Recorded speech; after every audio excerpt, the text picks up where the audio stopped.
Over the next 10 minutes, you're going to learn everything you need to learn about minoxidil or Regain, and most importantly, you're going to learn how scientists are making minoxidil even more powerful. Keep watching. So let's kick things off with a bit of a history. It's really important to understand where Regain or minoxidil has come from for hair loss. It's a really fascinating story. Let's have a look. Originally, minoxidil was created in the 1960s as a medicine to lower high blood pressure. Doctors noticed it worked well for this purpose, but something surprising happened during testing. Many patients started growing more hair, even in places where they had been losing it. This unexpected side effect sparked curiosity about whether minoxidil could be used to treat hair loss. Back then, hair loss treatments were often disappointing or outright scams. Some people tried standing on their heads to improve blood flow to their scalps, while others used medications with serious side effects. There wasn't a reliable solution that worked for everyone. Minoxidil offered new hope. When scientists studied minoxidil further, they discovered how it worked. It made hair follicles, as in the tiny structures in the skin that grow hair, larger. This encouraged the growth of thicker, darker, and healthier hair. Upjohn, the company behind minoxidil, then developed a version of the drug that could be applied directly to the scalp as a lotion, instead of taking it as a pill for blood pressure. Before releasing it to the public, researchers tested the lotion version on animals and humans. Tests on certain monkeys who naturally experience hair thinning, like humans, showed impressive results. In humans, studies found that around 40% of men using minoxidil regrow noticeable hair, while another 40% saw their hair loss stabilize. Only about 20% of people who use minoxidil didn't see any difference. By the 1980s, minoxidil became available in the UK under the name Regain.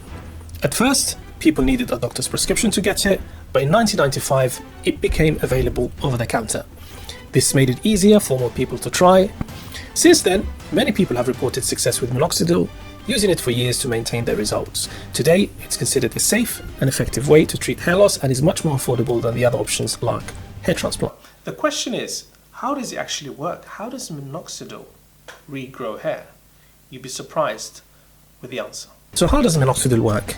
Well, this is where the mystery really begins, because we can see what minoxidil does, but how it does it is a mystery. So what does it do to the scalp or to the hair follicles? Well, number one, it increases the blood flow to the hair follicles. So when we look at the hair follicles, they appear to be bigger in size, their diameter is bigger, and the hair shaft looks bigger as well.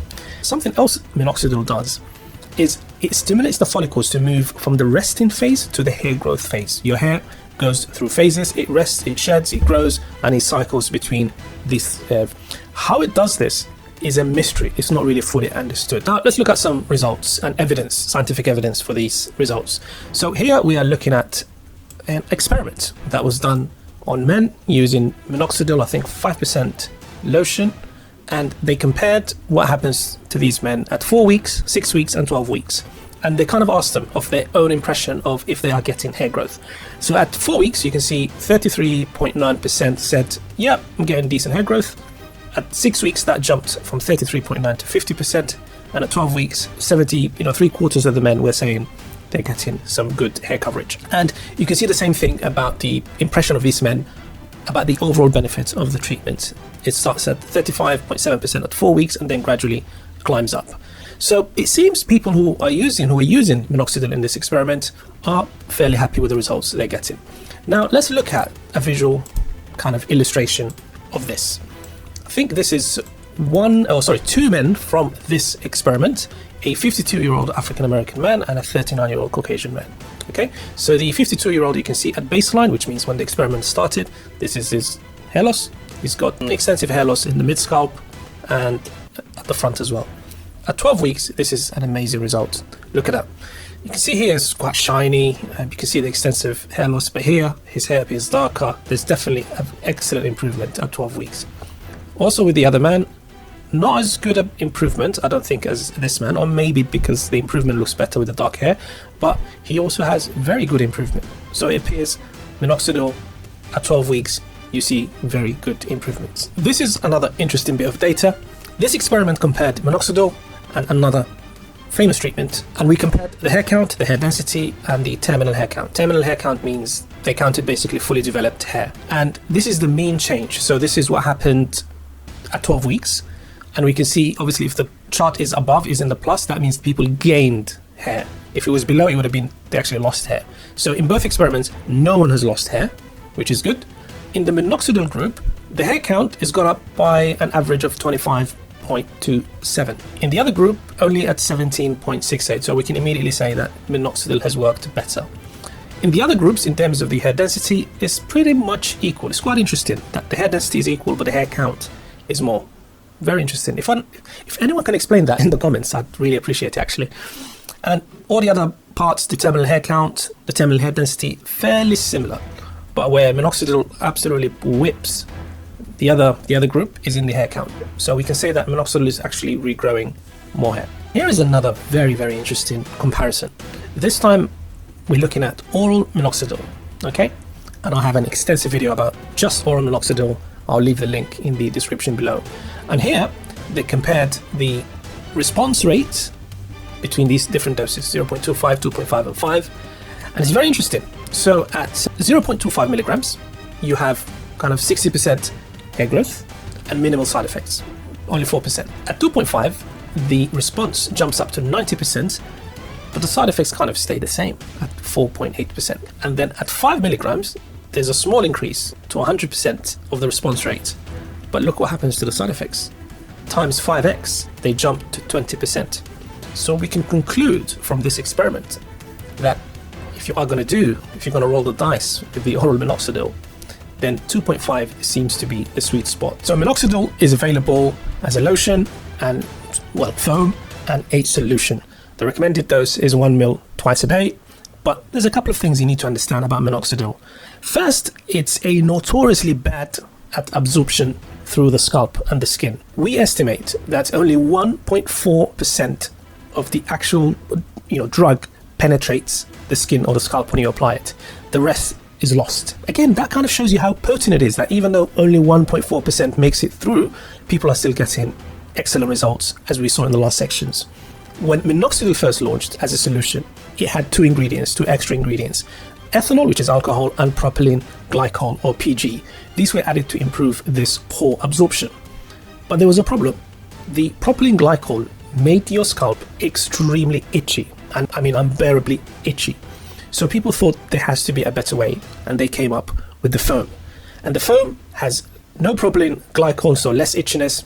It dries quicker, so it's less messy, and crucially, we think that it absorbs better. This is why the FDA granted approval for the 5% minoxidil foam for the treatment of AGA, androgenic alopecia in men, or baldness in men. Here is another interesting tidbit I picked up from my research, is this very poor absorption of minoxidil can be improved by the scalp condition itself and by how often you apply it. That doesn't mean you should apply it willy-nilly and exceed the recommended dose, but it's very interesting, especially the point about the absorption being better in some skin conditions.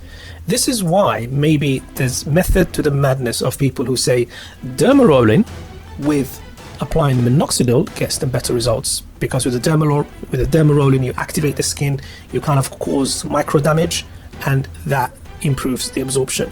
That kind of lines up with the research I'm seeing, which is very interesting. Here is another interesting bit of research I picked up. It appears that when you apply the minoxidil, applying it again straight after doesn't really work, because the scalp is saturated by the first application. So this is why we say you need to apply in the morning and in the evening, so that the scalp has a long time to dry out in between. So at the start of the video I mentioned how scientists are making minoxidil even more effective, more powerful. The first step is the obvious one, to use higher percentages. So 5% is already on the market, you can just buy it. Some places offer 10%, some places even attempted to get up to 15%, or that, although I haven't seen that in action yet, because at 15% the product just turns into crystals. It's very difficult technically. The second thing you can do is to combine it with a normal DHT blocker like finasteride, or to combine it with something like azelaic acid. That takes the power of minoxidil up a notch to the next level. But to really take it to its maximum effectiveness according to science, you need to combine it with a very powerful DHT blocker like dutasteride, either 0.1 or 0.2%. That is possibly as powerful as you can make Minoxidil. And in the hair loss program that I work with, this is one of the approaches we take. We combine Minoxidil with other proven products to really maximize its power. And all the products are made right here in the UK under the most strict controls, so you can be assured that the products are going to be of the highest standard. So if you're interested in joining this hair loss program or applying to join it, the link will be in the description. There's a consultation involved, so if you think you're going to be clicking a few buttons to get a product, that's not going to happen. Don't even waste your time. And I'll also leave some of the prices below the video in the description. That's it. I hope the video was useful. There's another video right here that you might also find interesting. Click on that.